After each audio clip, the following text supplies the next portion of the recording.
Hello, everyone. Hope you're all keeping well out there. This is the lads from Unplayable.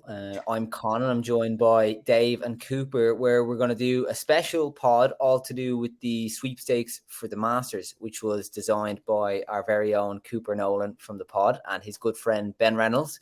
Given Ben isn't here to take credit for it himself, I think we have to give him a massive shout out because it really looks brilliant. And I know Ben put huge effort into making it even better than it's been in previous years for you boys. I think this was first started in 2021, Cooper, and it's evolved since its first couple of iterations.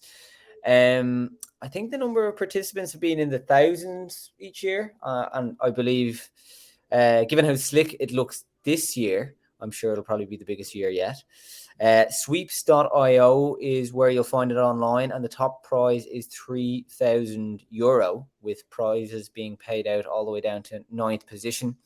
I believe with the additional proceeds going to support Louth Ladies Gaelic Football Association. So, for the sake of brevity, we'll try to keep our conversation brief today. Although once you log on, you'll see it's very easy to see how it works. Cooper's just going to give you a quick explainer, and then the three of us will work our way through our thoughts on who we fancy from each section for what it's worth, which hopefully will give you, the listener, some ideas on what to do with your own selections. Cooper, I'll let you give a quick explainer as to how it all works. So it's actually been going since like 2019, and it started off as a disgusting Excel sheet. So when you look back at the original leaderboards, it's not pretty, but as you said, credit to Ben. Like uh, we used to use a lot of different services and products to kind of piece together a sweepstakes, and now it's completely kind of in-house. Every aspect of it, bar payments with Stripe, is built by Ben. So yeah, massive shout out to Ben. It looks amazing. But yeah, I guess it's fairly straightforward, as you said, Con, UI wise. Like it's not that difficult to kind of navigate. But as far as rules go, and I guess we'll go through group by group now. The way it works is there's five groups, um, divided by the odds. So if you take the favorites out to about 16 to 1, they're group one. I think it's about 16 to 1 to 33 to 1 is group two, 33 to 50 to 1 is group three, 50 to 125 to 1 is group four, and then 125 to 1 plus. So it's pick one player from each of those groups, and the finishing position of the player is the points totaled. So if McIlroy finishes third, it's 3 points. If Jason Day finishes 50th, it's 50 points, and the goal is to get the lowest amount of points. The one catch, that it was a few angry emails at the when we started doing it, was the cut. So if one of your players misses the cut, your entire team is out. So every year without fail, I think it's literally been 19%, 21%, 20%, like religiously 20% of people make it through to the weekend every year. So in this year, like last year, we had over 1,000 people, and if you're in the top 20%, you're battling against 200 other people, and anything can happen on Sunday in Augusta. So if you make it through to the weekend, you're well within a chance to win that €3,000 first prize. There's €5,000 total up for grabs, and yeah, it's we're excited now. We've 1,200 active users. It's been doubling year on year. So if we go over 2,000 this year, it'll be unreal. So yeah, excited to kick her off. Great Will stuff.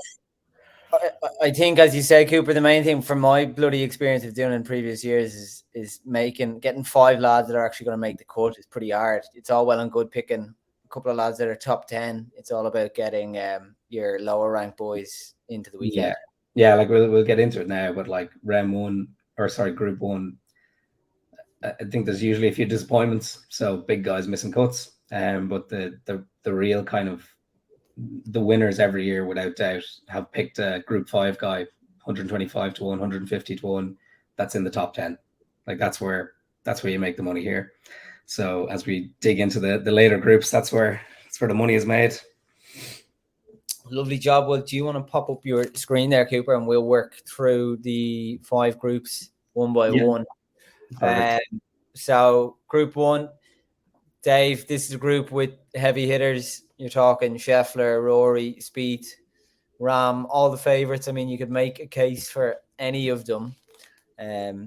What would you be? Like this is the group where, you know, it's almost the easiest decision and the most difficult all wrapped up together, because as you say, you can make a case here for any of these to contend.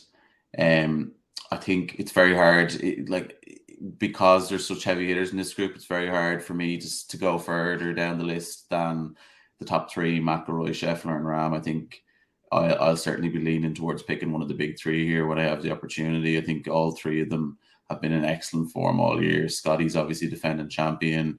John Rahm's already won 3 times this year. Rory, we saw him back to his best at the match play last year, won on the DP Tour as well. So I think, you know, that'd be kind of where I'm leaning. And I suppose honourable mention for Jordan Spieth, former champion at the Masters. He's had 3 top 6s already this year on tour. A bit of an Augusta specialist. And then at the other 7 guys, I mean, clearly you're talking about 7 of the best players in the world. There's a lot of major champions there, former world number 1s. But for me, there's probably a little bit too much uncertainty with them as opposed to the 3 or 4 that I mentioned at the outset. I'm biased, but I have to say I fancy Rory this year. He thought you were going to say Jason Day. My Aussie background. Yeah, I think Rory's just like, this is the 9th time he's gone for the career Grand Slam, which is nuts, isn't it? Like, I mean, it's been that long since he won his major in 2014 Open, but I think his game and mental approach are just the best shape of his career. But to be honest, when I look at this group, and Cooper, you can correct me if I'm wrong, like, this actually is almost the least important group to pick, because you're guaranteed that one of these guys, like, provided Rory or, you know, Scheffler doesn't have a disaster, they're probably going to finish in the top 10 or top 20 anyway. Yeah, like when it comes down to if you actually look at the leaderboard for the previous years, Group 1 has the most variation. So, like, the amount of different names in there. Whereas Group 5 is all the same guys, as in they've found the one that drags them right up the leaderboard. Whereas Group 1 is kind of, it doesn't really make that much of a difference. Like McIlroy, I think he was top 8 in all the majors last year, so you can expect him to go close. Spieth's been like in the top 3 5 times in the last 9 years in the Masters. Expect him to go close. Scheffler, defending champ, he does have a bit of a monkey on his back with them. The only person or the last person to defend the Masters was Tiger in 2002. Rahm, obviously, before he kind of tailed off in the last few weeks, literally had a Tiger-esque run.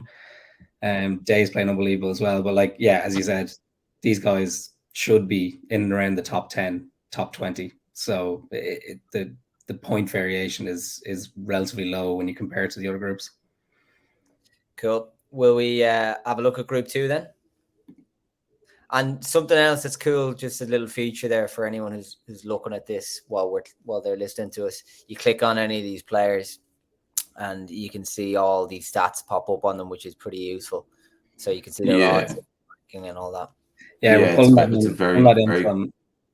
in from Data Golf, and we just tried to pick, I guess. Obviously, Data Golf, you can go as granular as you want with stats, but in terms of just the kind of general key indicators, we just tried to stick it in. The odds then are taken from Paddy Power and OWGR for the rankings. So hopefully, if anyone is between 2 players, you might be able to pick them apart, either listening to us talk shite or with the stats on the side. Yeah, they say as well, just for anyone who's not as familiar with Augusta as some, that it's a second shot golf course. So one of the stats that stands out to me there straight away is strokes gained approach. So you can see, if anyone who's watching the video, we're on Max Homa here. He's 13th in stroke gains approach. Finau is 4th in strokes gained approach. So, Like these guys are there. So that's an interesting one. Sam Burns, you just clicked onto. If you go back to Burns, Yeah. like Burns has been playing well recently, but he's only 96 in strokes gained approach. So like there's someone straight away that I'd move away from in terms of my thinking for this group. Tyrrell Hatton has been in excellent form all season. He had a poor week at the match play last week, but I think they were saying he hurt his wrist on the range, and he made a good start to the Texas Open last night. So he's certainly someone to consider here. I think the ones that I would gravitate away from here, and I think this will be a common theme for my selections, is the Live boys. So we have Dustin Johnson in this group, and the reason I say that is just because it's very difficult to know where these guys sit in the world of golf anymore. So you can see Johnson there, 68 in the world ranking. That's because he hasn't been able to earn any world ranking points for so long. It's not that he's certainly a better player than that, but also it's very difficult because he hasn't really been playing competitive golf the same way some of these others have. So I'd say probably a word of caution to not fall into the trap of picking Dustin Johnson in this second group.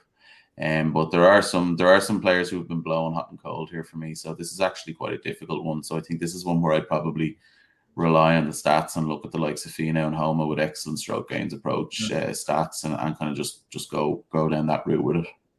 Yeah, as opposed to some of the kind of later groups where you might pick someone out that you have a bit of a fancy for and you think they're overvalued. This is like when you're talking about group 2, like any one of these lads at the top of the leaderboard on Friday evening is no surprise. And maybe bar the Live guys. So like, but at the same time, if they miss the cut, you're like, it's you find some sort of an excuse for it. So these are trappy enough groups. That actually really jumped out at me. Strokes realize number 4, and then even you can see, like, because the other factor at Augusta typically is around the greens, and he's quite solid around the greens and putting as well. So that's Finau, someone whose stats would certainly add up towards being a very solid pick, and he's kind of been going under the radar this season, sort of solid but unspectacular performances. So might be a bit of value in him. I think you can correct me if I'm wrong, Cooper, but with all of these kind of sweepstake things, the Irish boys probably tend to get a very good following, and I see Mr. Lowry's here. Lowry, again, there's strokes gained approach. His strokes gained approach stats are pretty good, 22nd, but what stands out there hugely, and this has been an issue for him for the last 12 months, is putting, like, outside the top 200 in strokes gained putting. That's not going to get it done at Augusta. I think Lowry has a lot to prove in terms of contending. He's a lot to prove with the putter in terms of contending at majors this season, I think. Yeah, we had a winner one year who didn't play golf, but they picked Lowry and Power. Could have been last year, actually. Would have had to be last year, with Power, his first Masters. And took that. Power ended up being the winning ingredient. But no idea about golf. Just, well, obviously watched a bit of golf, but just picked the lads because they're Irish, and it's normally deep into it actually handicaps you. Let's face it. It's there's nothing wrong with the Grand National approach from time to time. Just stick a pin in the paper and back whatever comes up. Yeah, I actually think I wouldn't, as big fans of Homa, we've been all year. Like, it's amazing to see him up to world number 6. But I think the odds reflect he's he is one of the best players in the world right now. But I don't think he's going to get it done. That really surprised me. Hatton, 17th in the world. He's been on absolute fire. I was sure he was in the top 10. Like he was definitely. I thought he was going to be a Group 1 guy this year, but like, as far as consistency goes, and literally plowing out I think it's five top 7s in his last 7 starts. So, like, if you're looking for someone who's on form and on song, you probably won't get someone as consistent as him this year. Yeah. And something else that's just worth noting here, and this is obviously true for all of them, Augusta is very much a horses for courses type of place. So many of these top players would have played Augusta for years and years, and if you're coming at it having only played once or twice at Augusta, and say you missed the cut last year, like Sam Burns, for example, playing really well at the moment, won the match play. He's only one appearance at the Masters last year where he missed the cut. He's a huge disadvantage to some of the other guys who've been playing for 5-10 years at the Masters. So just take a look at there. Previous history at the Masters is generally a reasonable indication, more so than other events. Yeah, I will also just add there as well, just for this group, because there normally is withdrawals laid on. Casey did it last year when he withdrew at the Dell match play, and then withdrew on the 11th hour in the Masters. Matsuyama also withdrew at the Dell match play. He is out there today in Texas at the Valero, probably just doing a stress test for his body. But if you were picking him, obviously now, sorry, but we've done this year, you can create an account. So you can go in and have a look at your teams. You can edit your teams whenever you want. So no issues in actually making changes. But if I had Matsuyama on my team as a past Masters champ, and as far as kind of players go, he'd be a popular enough one to back. I would definitely be keeping an eye on that on Wednesday night. Just watching interviews, maybe just seeing how he is, and if he's even going to tee it up on Thursday. Yeah. Right, we move along to Group 3. Here we go. This is where it gets interesting. This is where it gets interesting. So there's another common pitfall that a lot of people can fall into here, and that's Mr. Woods. And there you go. No historical data available for Tiger Woods. So you're rolling the dice with Tiger. I think it's reading between the lines. He's going to be playing, but there's not even firm confirmation of that. I saw Noda Begay, good friend of his who works for the Golf Channel, saying that he was exceptionally sore after playing in Riviera a few weeks ago, probably more so than he thought. So the recovery period there was difficult. So Woods is certainly someone who I think everyone would love to see up the top of the leaderboard at the weekend, but it's particularly in a sweepstakes, you're rolling the dice here massively if you're going with Woods. For those of you who listen to our pod, you'll know how much it pains me to say this, but the man up in the top left corner, Justin Rose, he's a winner. MBE Justin Rose, the Zika champ. He's had an excellent start to his year. He's won on the PGA Tour already for the first time in a number of years. He's a very solid performer historically around Augusta. He's had a number of top finishes. He lost in the playoff to Garcia in 2017. So he doesn't know how to get it done around Augusta, but he does know how to get himself into a solid sweepstakes position for you. And you can see there his numbers are solid but unspectacular in terms of the ones that we point out as being key: approach and putting. This one here, there's a few interesting characters. Another one, of course, is Patrick Reed. I would say of all the live players in the field, he's so stubborn and so obnoxious that it would be like him to get into the mix here and really spice things up. A former champion, of course. So kind of winning the mold of the horses for courses rather than current form, as Con was saying. So yeah, this is quite a difficult group, and there's a couple of red herrings in there for anyone picking. I would say legitimately Rose, unfortunately, is probably the safest bet for me. That's what I believe. If you dig into Rose's form at the Masters, he's been there 17 times, and 12 of those times he's been in the top 25. Never missed a cut. Sorry, one missed cut last year. Sorry. But as far as literal consistency and horse for courses again, yeah, he's definitely right up there. If Reed is in the mix on Sunday, I will vomit. I'd actually love to see it. I'd love even Dubai was bad enough, but if he's in contention for a fucking green jacket, I'm gonna get sick. It'd be a little bit like, England in the final of the Euros, like an absolutely horrendous experience, but the payoff of them losing on penalties makes up for it.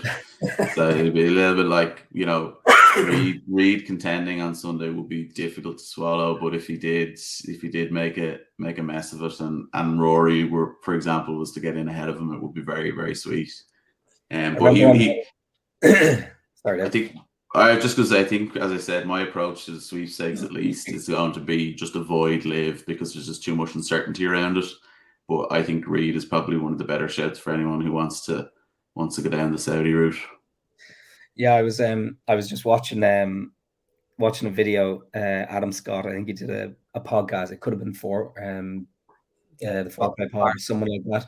But he was chatting about his putt win in what year was that? When he beat Cabrera in a playoff. 2013, I think. 13, yeah. Poor El Cabrera. I backed Cabrera that year. He's in 131. Oh, did you? Yeah, there was. I had him that year as well. There was loads of He's- us in Wicklow. I don't know. Something went around Wicklow about Cabrera that year. There was something in the water. He's in a. I think he's still in an Argentinian cell at the moment for. Yeah, I wonder will they dial him in for the Champions Dinner? Yeah, fly him in for the dinner. But the Scott was talking about when he had Stevie on the bags or on the bag that week, and they were talking about the playoff putt. So Cabrera's, I actually forgot how close he got to making that putt. It was an absolute rake from about 25 feet. But Scott's was just across the green. It was on the 10th, and he thought it was a cup outside. And Stevie goes, "It's 2 cups." And he said, "Are you sure?" Are you absolutely positive? He goes, "I'm positive." And obviously, history was made then afterwards. One of the best celebrations on a Masters green. But he's playing very well. He's definitely one to. I guess, as you said, Dave, this group is trappy as. I agree on the Rose side. I actually like Corey Connors here as well. He's never missed a cut, but his kind of form has gone from pretty much bottom of the leaderboard at the weekend. 73rd, 46th, 10th, 8th, 6th. Like he's going the right direction in terms of someone trending positively towards potentially a green jacket, and he's playing decent this year as well. So I'm torn here, to be honest. It's going to take every ounce of my being to not back Tiger, but I think for Sandy's sake, I'll probably be going with either Justin Rose, Connors, or taking a punt at someone like Scott. But yeah, I'd be absolutely avoiding the Live boys. Right. Well, we have a look at Group 4. I think the latter groups now are where maybe we can give a little bit more help to people who don't follow the golf closely as we do. Dave, who's jumping out at you here? Immediately, nobody. I mean, it's this is actually full of live players. So for the reasons I mentioned, this is a difficult one. And then you have someone like Tom Hoagie whose approach play is absolutely outstanding. And I think that stat will show there. Yeah, he's in the top 20 strokes gained approach, but look at his around the green and putting stats. They're right down there. So he's a bit of a punt. Kurt Kitayama has been playing very well all year, but reason he's a winner on tour. I mean, 100-1 is a huge price for him, but I think what's being reflected in that is the fact that he doesn't have much, if any, Augusta pedigree. Then you have a couple of former champs there like Danny Willett and Bubba Watson. Although to be fair to Willett, he does have a good Augusta record outside of his win, and he has been reasonably in the mix. I think the foreign player here is Kitayama, and then after that probably Keegan Bradley. But Bradley is he was playing very well early in the season, and you can see there his strokes gained approach numbers are quite good, and his strokes gained putting numbers there are 144. Typically, Bradley's a better putter than that. It's probably a little bit like Lowry. He's obviously just going through a difficult period rolling the rock, but he was someone who was playing very well early in the season, who possibly isn't playing as well as you'd like going into the Masters. So this actually these last two groups and this one is very, very difficult to choose. Honestly, I'd lean towards someone like Bradley just because he's been reasonably consistent all season, but I've no idea where to go with this one so far, lads. I'm looking at Louis as the main man here. I know he's with Liv, but this is really about just picking players who you fancy to make the cut, and hopefully they have kind of a miracle run. But Louis is strong record at the Masters. He lost in a playoff a few years ago. I mean, as recently as 2021, he had second, and third in 3 of the majors, and that's not long ago at all. So big question mark around playing at Liv. He's not playing in the top tier of golf, but he is playing well at Liv at the moment. He got into a playoff last week, whatever that counts for, but his game is there. He is a world-class player, a little bit on the older side, plays with Liv, but I'd fancy Louis for this group. Yeah, like that's the issue with these Liv lads. Like you take the Reed McIlroy showdown in Dubai, like what form had Reed gone into that apart from playing exhibition golf against some absolute hackers? Like, yeah, you couldn't call it. So like with Louis now, you're looking at 100-1, and if he was on the PGA Tour and had a few kind of top 20s, he'd definitely be around the 33 to 1 mark. Like 112th is like just not representative of where he is in the world of golf. As you said, Con just shows up at majors and loves Augusta.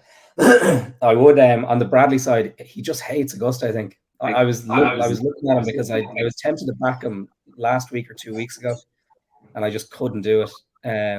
But he's playing so well on tour, but I don't think Augusta suits him, or it doesn't catch his eye.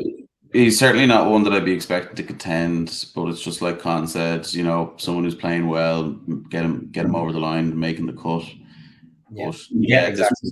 This group's tough, and I think Group 5 is the group of death. So do we move on to the group of death, or do we have any other? Before we move on, I think it's worth for groups 4 and 5. Let's name one player each that we're going to nail ourselves to. I'm going Louis. You've made a compelling argument for Louis. Yeah, got to back it myself. Yeah, there's no one standing out to me other than Louis. I'm gonna say Louis is definitely the man to look out for in this group, based on what Con said. I don't normally agree with Con, but he did make a good argument there. Never agree. I do. As you said, Dave, Hoagie's iron play. I think if he can clean up the putter this week, yeah, there's a chance. But yeah, and I suppose the argument to be made here is that like maybe his iron play is just good enough to get him around in level par a couple of times and just make the cut, and that's all you're looking for here. Yeah, well, you're looking to make the cut to make it exciting for the weekend, so you're in the sweeps. But at the same time, like you can be guaranteed, if we took a screenshot of these players now, one of them is going to be in the top 10 on Sunday. Yeah, so trying to just find that bit of gold. I think Kitayama, I know like you have nothing to go off as far as Augusta goes, but yeah, again, just players riding hot streaks. I'm very tempted to go for him. I've got myself off the Bradley fence just because of Augusta and his record there. Like someone like Danny Willett, if you see the English flag between Justin Rose and Danny Willett high up the leaderboard on Saturday, Sunday, you just wouldn't be surprised. It's a really trappy group. So I'm going to go with Kitayama, but I'm very tempted to back Liu. Well, let's say 2 Louis and a Kitayama, and then let's have a look at the Hail Marys, Group 5. The Hail Marys, here we go. There's too many. There's too many here. There's too many here even to go through all of them. But I would say for anyone who's looking at this for the first time or not that familiar, as I said, the L boys you can discount immediately. So unfortunately, it's a fond farewell to Mike Weir, Vijay Singh, Fred Couples, Bernard, Sandy Lyle, and Larry Mize. Larry Mize shouldn't be allowed to play anymore. I know everyone, every former champ gets their invite, but Larry needs to pack it in. What age is he? He's 106 now, Larry. Something like that. I think his odds and his age are probably matching up now at this point. I mean, just go back. You go back to 1987. You know, that was your day in the sun, Larry. Let it go. I don't agree with that at all. He took down fucking Greg Norman in a play. I know he did. He did. Best hits in fucking Masters history. Let him have a son. He did, but it was 36 years ago. Let sleeping dogs lie, Larry.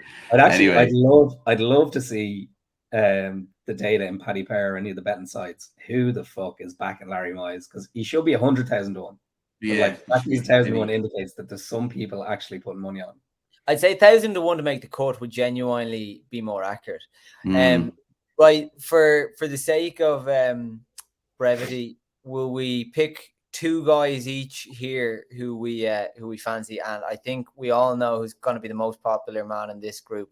But Cooper, who would you say if you had to narrow it down for 2 picks to help people out here? Yeah, I can't believe he's in Group 5. Seamus Power.